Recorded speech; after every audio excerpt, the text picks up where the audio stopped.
Syedaralun geger penemuan sesosok mayat perempuan beserta mayat bayi di ladang Tebu Dusun Pluncing Desa Siman Kecamatan Kepung Kabupaten Kediri, Jawa Timur pada Rabu 29 Maret 2023.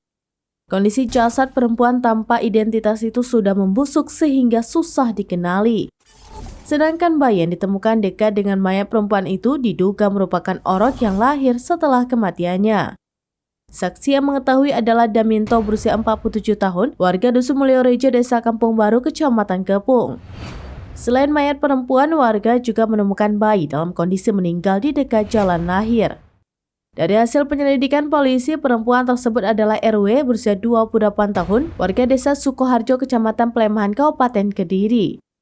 AKP Rizky Ika menuturkan terungkapnya identitas korban membutuhkan waktu beberapa hari lamanya. Sebelumnya, pihak petugas lapangan sempat menyebar informasi penemuan jasad dalam bentuk flyer pada masyarakat. Flyer yang disebar tersebut menyebutkan ciri-ciri korban, yakni berumur kurang lebih 30 tahun, tinggi badan sekitar 170 cm, rambut ikal panjang sepunggung, serta gigi kanan kiri gingsul dan beberapa ciri fisik lainnya.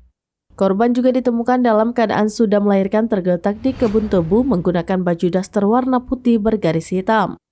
AKP Rizky Ika mengungkapkan pihak keluarga korban berkoordinasi dengan petugas dan kemudian menuju ke Rumah Sakit Bayangkara Kediri. Ia menyebut pihaknya masih belum bisa memastikan apakah RW adalah korban pembunuhan. Saat ini pihaknya sedang menunggu hasil otopsi dari pihak Rumah Sakit Bayangkara Kota Kediri.